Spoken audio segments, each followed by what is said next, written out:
Hello bull trackers दोस्तों, पिछले 3 दिनों में जितनी भी फॉल हमें मार्केट में देखने को मिली, आज एक दिन में ही निफ्टी ने पूरा का पूरा रिकवर कर लिया। लेकिन ये आधी कहानी है। असली कहानी ये है कि अब तक का सबसे बड़ा कैश ट्रांसफर चल रहा है। कैसे, वो मैं आपको दिखाऊंगा डेटा के साथ, और डेटा कभी झूठ नहीं बोलता।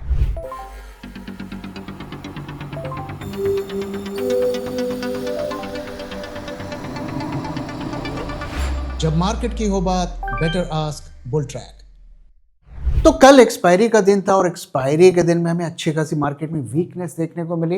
लेकिन आज जब नई सीरीज शुरू हुई तो मार्केट्स में हमें जबरदस्त तेजी देखने को मिली, थ्रू आउट द डे देखने को मिली, और लगातार निफ्टी ने इंट्राडे में न्यू हाइज को पीक किया।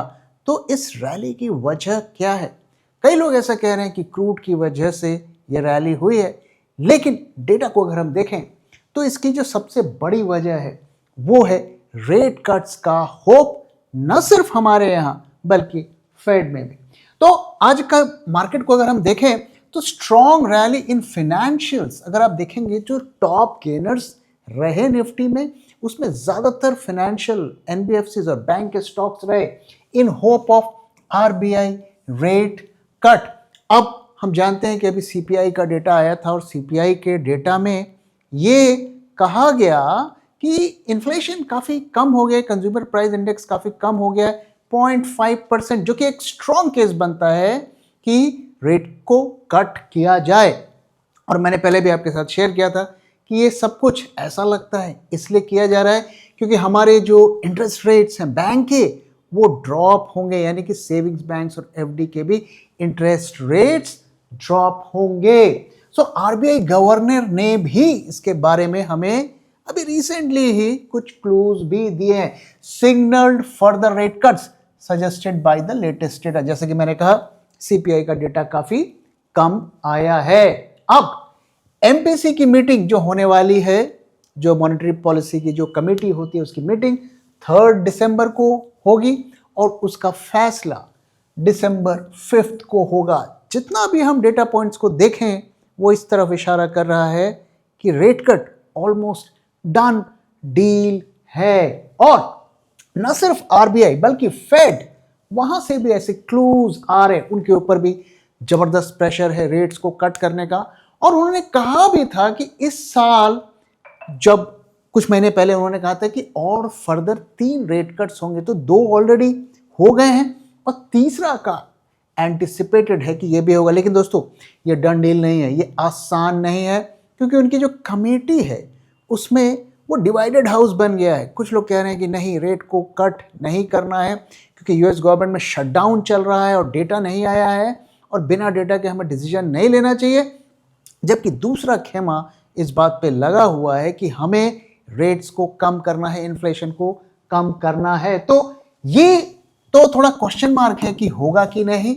लेकिन अगर आरबीआई की बात देखें तो ये ऑलमोस्ट, मुझे लगता है 99% डन डील है। और डोंट बी सरप्राइज्ड अगर एक मेजर बड़ा कट होता है, जो कि हमने पिछले कुछ महीने पहले देखा जब 1% का कट किया गया, तो वैसा कोई बड़ा कट भी हो सकता है। इस एंटिसिपेशन में अगर आप देखिए तो बैंक निफ्टी और फाइनेंशियल सर्विसेज दोनों में शानदार रैली देखने को मिली।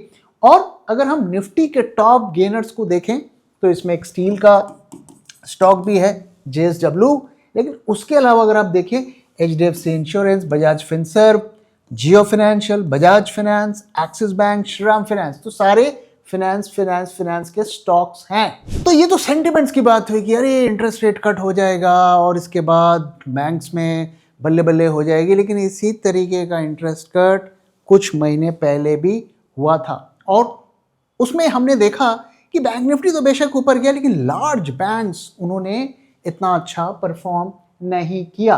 तो यहां पर अगर हम फंडामेंटल्स की बात करते हैं, बैंक कब ऊपर जाएंगे?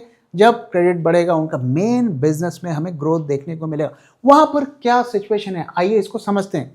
तो प्राइवेट बैंक्स, हम लार्ज बैंक्स की बात कर रहे हैं और वही क्रेडिट मार्केट का इंडिकेटर होता है। हम जानते हैं कि सबसे ज्यादा लोन ये बड़े बैंक बांटते हैं। वहां की सिचुएशन क्या है? तो प्राइवेट बैंक्स की अगर हम बात करें, ICICI, axis bank, HDFC, IndusInd bank, उनका अगर ग्रोथ देखें, लोन में कितना ग्रोथ हुआ है FY25 यानी कि पिछले साल, तो 8.9% का ही ग्रोथ हुआ है। जबकि अगर हम टोटल बैंक्स के लोन को अगर जोड़ लें तो ग्रोथ कितना था, 11.4%। यानी कि बड़े प्राइवेट बैंक्स ने अंडर परफॉर्म किया है बाकी से, क्योंकि उनका साइज छोटा है, इनका साइज बड़ा है। और वही ट्रेंड इस साल भी आप देखिए हमें देखने को मिल रहा है। अभी अक्टूबर का, नवंबर का महीना हमें खत्म कर लिया है, अगर तब तक देखें तो 9.9% के रेट से ग्रोथ हो रहा है। और जो टोटल अगर हम बैंकिंग इंडस्ट्री की बात करें तो 11.7% से हो रहा है। अब ध्यान रहे कि जो हमारा ओवरऑल क्रेडिट है उसमें भी डिप आया है, तो bank credit growth slows to 11.3%। 20-22% के रफ्तार से क्रेडिट ग्रोथ हो रहा था। अगर ओवरऑल क्रेडिट को भी देखें तो वहां पर भी फॉल होता हुआ हमें दिखा है। एनबीएफसीज चूंकि उनकी साइज छोटी होती है और बैंक के मुकाबले में वो कम लोन देते हैं, छोटे लोन देते हैं, तो वहां पर ज्यादा ग्रोथ हमें देखने को मिला है। और गोल्ड लोन, ये तो मतलब इस वक्त इनकी बल्ले बल्ले है, 50% से ज्यादा के ग्रोथ हमें गोल्ड लोन में देखने को मिल रहा है। और सबका लीडर कौन है, मुथूट फाइनेंस। तो एक और अगर आप चीज देखें कि एनबीएफसीज कैसे ऑपरेट करते हैं, एनबीएफसीज अभी तक बैंक से लोन लेते हैं और लेकर अपने छोटे छोटे क्लाइंट्स को छोटे छोटे लोन बांटते हैं। इससे बैंक्स का बिजनेस भी बढ़ता है। लेकिन हमने देखा पिछले दिनों उन्होंने बड़े स्केल पर ऐसा किया और बड़े डिफॉल्ट्स हो गए, अभी भी डिफॉल्ट्स हो रहे हैं। डिफॉल्ट से एनपीए भी बढ़ रहा है और प्रोविजनिंग भी बढ़ रही है। अब आरबीआई ने कहा है कि एनबीएफसीज को बैंक से आप लोन मत दीजिए, क्योंकि एक सिस्टमिक प्रॉब्लम क्रिएट कर सकता है। आप बाहर से लोन लीजिए, बॉन्ड इशू करिए, दूसरे सोर्सेस से लीजिए। यानी कि बैंक्स को बिजनेस जो एनबीएफसी से मिलता था उसमें कमी आएगी। और इसका इंपैक्ट क्या होने वाला है, तो share of NBFCs market borrowing, यानी कि जो पैसा उन्हें चाहिए होता है लोन देने के लिए, जो वो मार्केट से बोरो करते हैं, उधार लेते हैं, उसमें अगर आप देखिए इंक्रीज होने वाला है। 43% अभी वो पैसा बाहर से लेते हैं, बाकी का बैंक से लेते हैं। अब ये बढ़ के 64% हो जाएगा। यानी कि बैंक्स का बिजनेस कम होगा क्योंकि एनबीएफसीज उनसे कम लोन लेंगे। तो ये जो सारी इंटरेस्ट रेट के एंटिसिपेशन में banking sector, finance sector, NBFCs में रैली चल रही है, ये सिर्फ सेंटिमेंट की रैली चल रही है और इमोशंस की रैली चल रही है। इसका मैं एक और आपको एक केस देता हूं। आज का अखबार अगर आप उठाएंगे तो फ्रंट पेज पे एक बड़ा एड है, और वो एड किसका है, जेपी मॉर्गन चेस, जो कि यूएसए का बहुत बड़ा बैंक है, नंबर 1 बैंक है। और उसमें वो कुछ बेच नहीं रहे हैं, वो कुछ कह नहीं रहे हैं, वो सिर्फ इतना कह रहे हैं कि देखिए हम तो इंडिया में इतने सालों से हैं, हम तो इंडिया का भला चाहते हैं, हम कम्युनिटी का भला कर रहे हैं। इस तरीके का ऐड है जो इस बात का इंडिकेशन है कि जो फॉरेन बैंक्स हमारे देश में आ रहे हैं, अब अगला नंबर शायद उसका ही हो। मुझे इसको लेकर कोई कॉन्क्रीट इंफॉर्मेशन नहीं है, लेकिन वो ऐड का टोन देखकर मुझे ये लगता है किसी न किसी तरीके से वो हमारे बिजनेस में घुस रहे हैं, इंडिया के बिजनेस में आ रहे हैं। तो ये सब जो बैंकिंग सेक्टर में हो रहा है, पीएसयू कंसोलिडेशन, फॉरेन बैंक्स का घुसना, ये सब एक सेंटिमेंट का इम्पैक्ट हो रहा है। लेकिन प्रश्न आखिर में यही आता है कि जो उनका कोर बिजनेस है लेंडिंग का, उसमें कितना ग्रोथ होगा, उसमें वो क्या ब्रेक थ्रू करते हैं। क्योंकि हमारा जो क्रेडिट है वो डबल डिजिट 22 से घट के अब 11-12% पर आ गया है, which is a cause of concern. June 2024 को अगर आप निफ्टी में पैसे लगाते तो आज आपके रिटर्न्स बनते सिर्फ 6.5%, और अगर आप बुल ट्रैक 2024 पोर्टफोलियो में पैसे लगाते तो आज आपको दुगने से भी ज्यादा रिटर्न मिलता। और गौर करने वाली बात यह है कि पिछले दिनों जो मार्केट में हमें ब्लड बाथ देखने को मिला, उस ब्लड बाथ में भी हमारे पोर्टफोलियो ने लगातार पॉजिटिव रिटर्न्स दिखाए। और ये कोई तुक्का नहीं है, क्योंकि ऐसे ही शानदार रिटर्न्स हमने अपने 2021 पोर्टफोलियो में भी अपने सब्सक्राइबर्स को दिए थे। 2021 के पोर्टफोलियो में 21 में से 7 स्टॉक्स ने 100% से भी ज्यादा पीक रिटर्न्स दिए और 15 स्टॉक्स ने 50% से भी ज्यादा रिटर्न्स दिए और कई स्टॉक्स जैसे कि भेल and Cochin shipyards multi bagger साबित हुए। तो आखिर हम ऐसा कैसे कर पाए? Being a SEBI registered RA, I can tell you, सिर्फ फंडामेंटली स्ट्रॉन्ग स्टॉक को सिलेक्ट करने से ही आपका पोर्टफोलियो ग्रीन में रहेगा ऐसा जरूरी नहीं। उसके साथ टेक्निकल, क्वांटिटेटिव और डेटा एनालिसिस भी जरूरी होती है। सबसे जरूरी है कि आप स्टॉक को किस प्राइस पर खरीद रहे हैं और इसीलिए हर स्टॉक को जो हम बुल ट्रैक पोर्टफोलियो में ऐड करते हैं उसे गुजरना पड़ता है bull track in house research के 10 स्ट्रिंजेंट क्राइटेरिया से, ताकि आपको मिले एक शानदार स्टॉक एक शानदार प्राइस में। तो देर किस बात की, आज ही सब्सक्राइब करिए बुल ट्रैक पोर्टफोलियो को हमारी वेबसाइट bulltrack.in को विजिट करके या स्क्रीन पे दिए हुए नंबर से हमसे कांटेक्ट करिए। Investment in securities market are subject to market risks. Read all the related documents carefully before investing. अब आइए दोस्तों बात करते हैं कि कैसे अब तक का सबसे बड़ा कैश ट्रांसफर चल रहा है। दोस्तों हम जानते हैं कि पिछले साल मार्केट्स ऑल टाइम हाई पे गए, उसके बाद उसमें फॉल देखने को मिला और अब वापस हम वहीं चले गए हैं। लेकिन जो इस साल हमें रैली देखने को मिली मार्च के बाद से, उसकी एक खास चीज़ क्या थी कि उस रैली में ज़बरदस्त तरीके से प्रमोटर की सेलिंग की गई और अंधाधुंध आईपीओज लाए गए और अभी भी आएंगे और अगले साल भी आएंगे। तो ये सब क्या इंडिकेट करता है? ये इंडिकेट करता है कि जो स्ट्रॉन्ग हैंड्स हैं वो अपना शेयर बेच रहे हैं। आप खुद सोच के देखिए कि अगर हमारे मार्केट्स में इतना अभी ग्रोथ बाकी है तो क्यों आईपीओ की बाढ़ आई है? लोग ऑफर फॉर सेल ला रहे हैं, रिटेल को स्टॉक्स बेचकर अपने पैसे को बैंक में ले जा रहे हैं। ऐसा क्यों हो रहा है? अगर आप डेटा देखेंगे, माइंड बॉगलिंग डेटा है। नियरली 1.7 लाख करोड़ आईपीओ में रेज किया गया। इस साल की मैं बात करूं, अभी ये साल पूरा भी नहीं हुआ है, 86 आईपीओस अब तक आ चुके हैं, 1.7 लाख करोड़ आपने प्रमोटर्स को दिया है और जो उनके अर्ली इन्वेस्टर्स हैं उनको दिया है और अब वो पैसा उनके बैंक अकाउंट में है और आपके पास कागज का टुकड़ा है। अब वो कागज का टुकड़ा आपके भविष्य को डिसाइड करेगा। और अगर हम पिछले साल से कंपेयर करें, वो फिगर 90,436 थी, 88 आईपीओस आए थे। ध्यान रहे कि अभी साल पूरा नहीं हुआ है। और अगर हम दिसंबर की बात करें तो 30,000 करोड़ के आईपीओस अभी आने वाले हैं, यानी कि 1.7 लाख करोड़ में 30,000 और करोड़ को और जोड़ दीजिए। और इसमें जो प्रोमिनेंट नाम है मीशो, मिल्की मिस्ट जो कि डेयरी की कंपनी है और आईसीआईसीआई प्रूडेंशियल। तो ये तो एक एस्पेक्ट हो गया कि आईपीओज आ रहे हैं और रिटेल को माल बेचा जा रहा है और पैसा उनके जेब में जा रहा है। लेकिन एक दूसरा एस्पेक्ट भी है।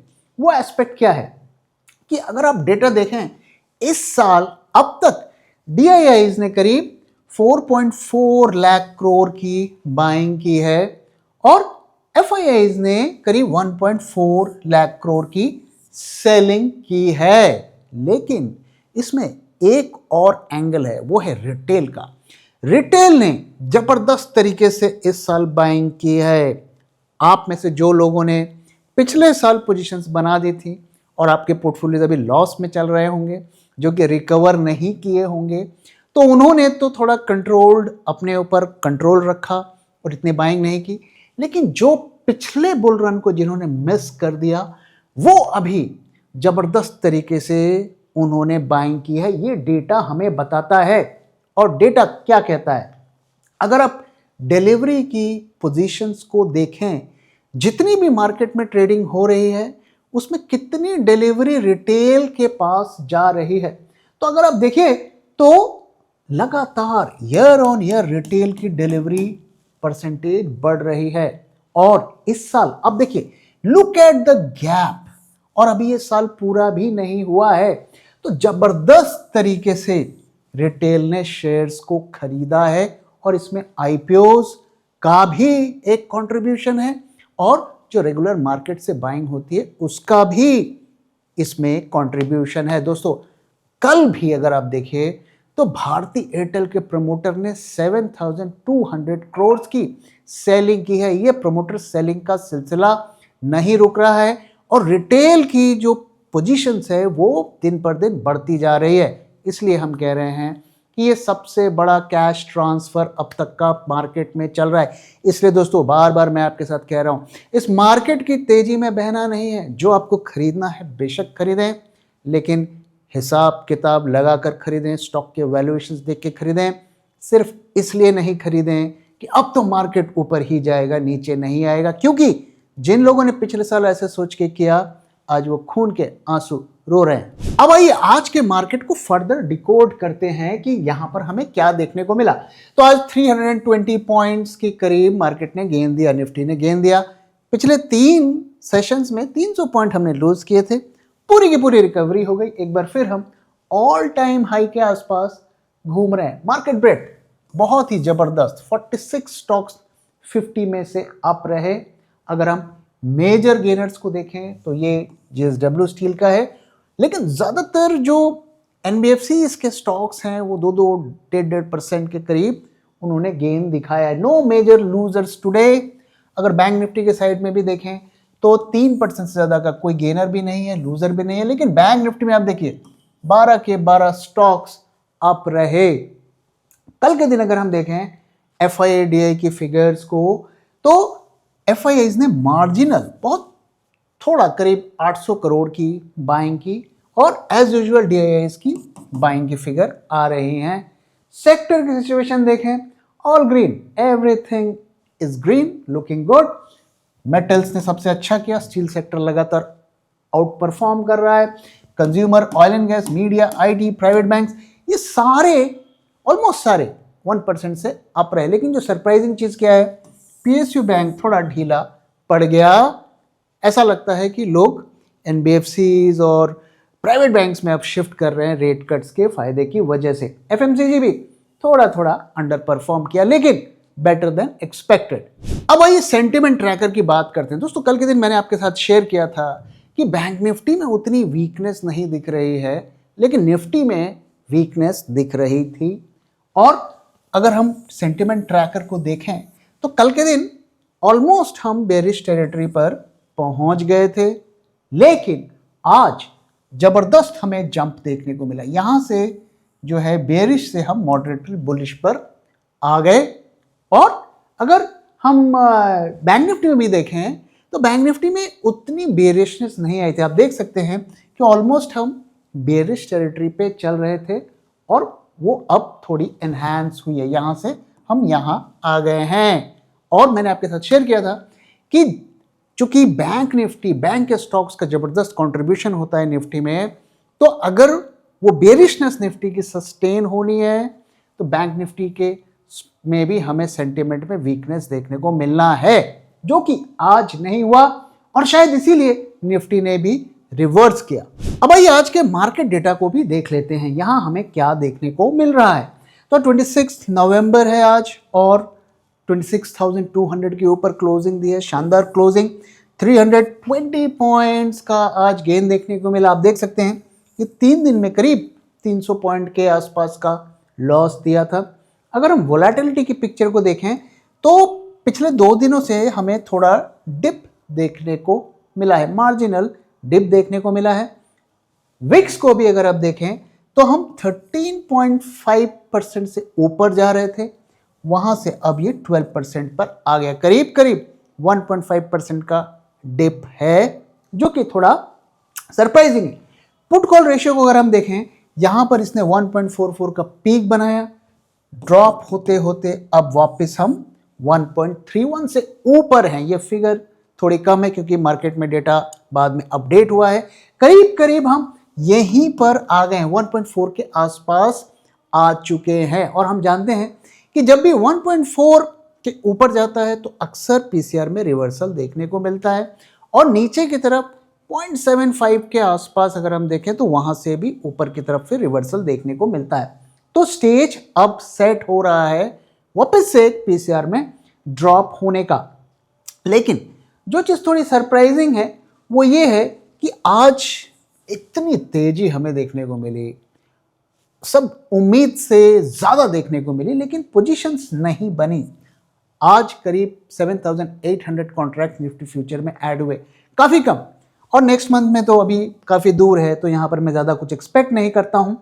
और प्रीमियम भी ये बढ़ना चाहिए। ये इस वक्त करीब करीब 200, 220, 30 के आसपास होना चाहिए, जो कि थोड़ा सा वरी कर रहा है।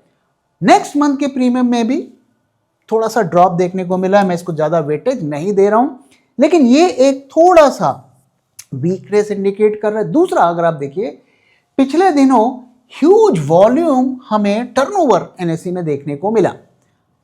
आज टर्नओवर एवरेज से कम रहा, जो कि अगेन थोड़ा सरप्राइजिंग है, क्योंकि सारा कुछ ग्रीन ग्रीन ग्रीन ग्रीन हमें देखने को मिल रहा था, सारे सेक्टर ग्रीन में थे, लेकिन टर्नओवर कम था। तो क्या आज जेन्युइन बाइंग नहीं हुई है? क्या आज सिर्फ शॉर्ट सेलर्स को मार्केट से हटाया गया है?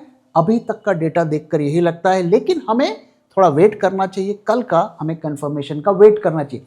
एडवांस डिक्लाइन रेशियो भी उम्मीद से अच्छा है, मैं इसे बुरा नहीं कहूंगा। और उनके डेरिवेटिव पोजीशंस को अगर हम देखें, ये कहानी क्या बता रहा है? अब देखिए, ह्यूज ड्रॉप हुआ है, 1.61 लाख करोड़ से घट के 94,000 आ गया। इसको हम कैसे देखें? तो इसको अगर आप देखेंगे तो ये हमें ये बता रहा है कि कल का दिन एक्सपायरी का दिन था, उन्होंने अपनी पोजीशंस को क्लोज किया, अपने शॉर्ट्स को क्लोज किया है। और ऐसी सेम सिचुएशन हमें पिछले महीने भी देखने को मिली थी। एक्सपायरी के दिन उन्होंने काफ़ी पोजीशंस कट की थी, लेकिन उसके बाद फिर पोजीशंस बिल्ड होनी शुरू हो गई थी। आज का डेटा अभी नहीं आया, मैं नहीं कह सकता कि आज उन्होंने इंडेक्स फ्यूचर्स में शॉर्ट्स को बढ़ाया है या घटाया है, तो कल का दिन का हमें वेट करना है। तो ओवरऑल आज का डेटा मैं कैसे देखता हूं कि मार्केट में जितनी तेजी हमें देखने को मिली, डेटा उस तरीके से सपोर्टिव नहीं दिख रहा है। इसलिए इस रैली को मैं थोड़ा सा भी हेजिटेट करूंगा बाय करने के लिए। हमें लगता है कि अभी 1-2 दिन हमें और वेट करना चाहिए बाइंग में जाने से पहले। अब आइए चार्ट्स को देखते हैं कि चार्ट से हमें क्या क्लूज मिल रहा है। तो दोस्तों, पिछले अगर कई दिनों से आप देखेंगे तो हमें मार्केट में फॉल देखने को मिल रहा था, साथ में ग्लोबल मार्केट्स में भी एनवीडिया क्रैश और एआई क्रैश, इस तरीके की बातें हो रही थी। उसमें से कुछ डिटेल मैंने भी आपके साथ शेयर किया। और जब भी ऐसा एक बेरिश सेंटिमेंट होता है, काफ़ी ट्रेडर्स शॉर्ट पोजीशंस बना लेते हैं, और जो बड़ा खिलाड़ी होता है उसे ये पसंद नहीं आता। उसे लगता है कि मेरी गाड़ी पर आप लोग कैसे बैठ गए। तो इस तरीके की मूवमेंट से उन्हें गाड़ी से उतार दिया जाता है। अब क्या ये शॉर्ट्स को निकलवाने के लिए इस तरीके की मूवमेंट हुई है, या एक जेन्युइन बाइंग की शुरुआत है?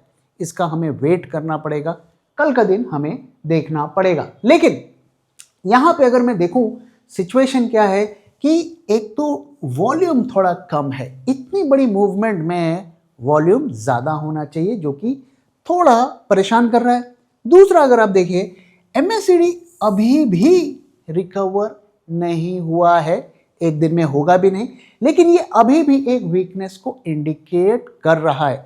हमने आपके साथ पिछले 2-3 दिनों से क्या शेयर किया था कि ये हमारा लेवल है 25,840, इसके नीचे ही जब मार्केट जाएगा हमें शॉर्ट करना है। अब देखिए, ठीक इसी लेवल के आसपास से मार्केट ने रिबाउंड किया, तो ये एक की लेवल है और इसके नीचे ही हमें शॉर्ट करना चाहिए। अगर आपने हेजिंग के साथ शॉर्ट बनाया है तो शायद आपको निफ्टी के एक लॉट में 800,000 रुपए का लॉस हो रहा होगा। और मुझे लगता है कि अभी हमें कम से कम 2 दिन वेट करना चाहिए। अगर 2 दिन में हमें फॉल नहीं देखने को मिलता है तो हेजिंग की पोजीशंस को भी हमें कट कर देना चाहिए।